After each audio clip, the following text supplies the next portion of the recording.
Assalamualaikum warahmatullahi wabarakatuh. Perkenalkan, nama saya Muhammad Fazlini Maulil Khair dengan NIM 02201444. Baik, kali ini saya akan presentasi dengan mata kuliah pengelolaan sumber daya air dengan dosen pengampu Ibu Insinyur Siti Nurul Hijah STMT. Baik, kali ini saya akan menjelaskan tentang materi lanjutan yang sudah diberikan kemarin, dari nomor 6 sampai nomor 10 tentang data geologi atau jenis tanah, data morfologi, gambar sedimentasi, data ekologi wawancara, terus menghitung volume dan menghitung berat saluran. Baik, kali ini kita akan langsung lanjut ke materinya. Oke. Baik, kita akan mulai dari geologi saluran irigasi di Kelurahan Jempong Baru, Jalan Dr. Sujono sampai Jalan Lingkar Selatan. Berdasarkan hasil survei di lapangan, saluran irigasi di Kelurahan Jempong Baru memiliki jenis tanah liat, tidak berpasir, di mana tanah jenis ini memiliki sifat liat dan elastis. Tanah liat akan lembek saat terkena air dan keras saat kering. Tanah liat adalah jenis tanah yang terdiri dari partikel halus sangat kecil dan memiliki kemampuan untuk menyerap air yang cukup tinggi. Secara umum, tanah liat memiliki tekstur yang lengket dan mudah dibentuk jika basah, tetapi menjadi keras ketika kering. Tanah ini terbentuk dari pelapukan mineral seperti feldspar, mika, dan lainnya, yang menghasilkan partikel-partikel yang sangat halus. Dan sifat-sifat tersebut, tanah liat memiliki kelebihan dan kekurangan tergantung pada penggunaan, baik dalam pertanian, konstruksi maupun kerajinan. Dan ini adalah morfologi atau sedimentasi. Berdasarkan hasil survei di lapangan, di mana sedimentasi saluran irigasi yang ada di Kelurahan Jempong Baru, Jalan Dr. Sujono, Jalan Pondok Indah, sangat banyak sedimentasi.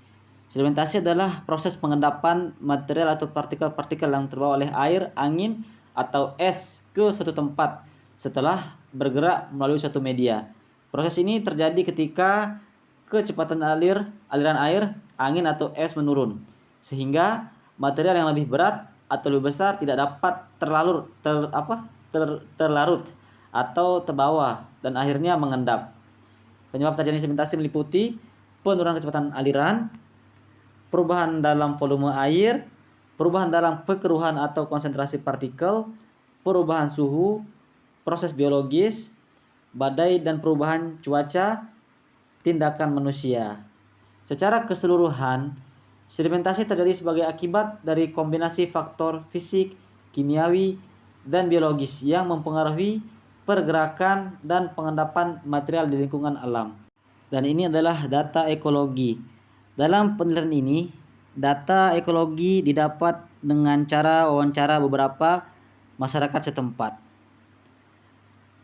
Kami mewawancarai 4 orang dari jarak 250 meter sampai 1000 meter atau dalam 1 kilometer. Yang pertama ada namanya Pak Ahmad, yang kedua ada namanya Ibu Sarnisah, terus yang ketiga Pak Sahidin, dan yang keempat adalah Pak Anhar.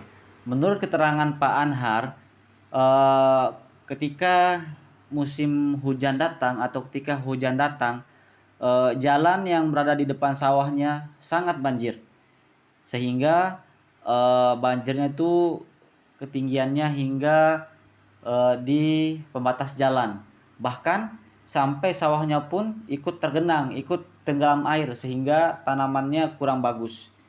Itu keterangan Pak Anhar. Akan tetapi banjirnya tidak lama. Ketika hujan sebentar, tempatnya banjir itu pas hujan saja, dan ketika sudah selesai hujan maka tidak akan banjir lagi. Selang beberapa waktu airnya akan surut. Dan ini adalah beberapa penyebabnya air tidak bisa jalan. Penumpukan sampah sehingga airnya tidak bisa mengalir. Nah, inilah yang menyebabkannya. Sehingga mau tidak mau ketika air deras, maka air itu akan naik ke permukaan jalan atau ke sawah-sawah orang. Sehingga tanaman-tanaman orang akan kurang bagus hasilnya karena airnya terlalu banyak. Nah, bahkan betonnya pun sudah banyak rusak, terus sampahnya sangat banyak sehingga airnya tidak bisa mengalir dengan bagus peredarannya. Baik, kali ini kita akan lanjut ke hitungan. Mencari L1 dan L2 dengan rumus L1 sama dengan panjang kali lebar kali tinggi kali 2. Panjangnya 100 meter. Kami mencari data 100 meter per 100 meter sehingga menjadi 1000 km. Kali 0,3. 0,3 adalah lebar yang di pinggir salurannya. Kali 1,3. 1,3 adalah tinggi saluran kali 2. Sehingga 100 kali 0,3 kali 1,3 kali 2 78 meter kubik. Terus L2. Rumusnya adalah P kali L kali T sama dengan 100. Sama seperti yang tadi. 100 adalah panjang pengukurannya. 1,16 adalah lebar saluran dan 0,10 adalah ketebalan saluran tersebut.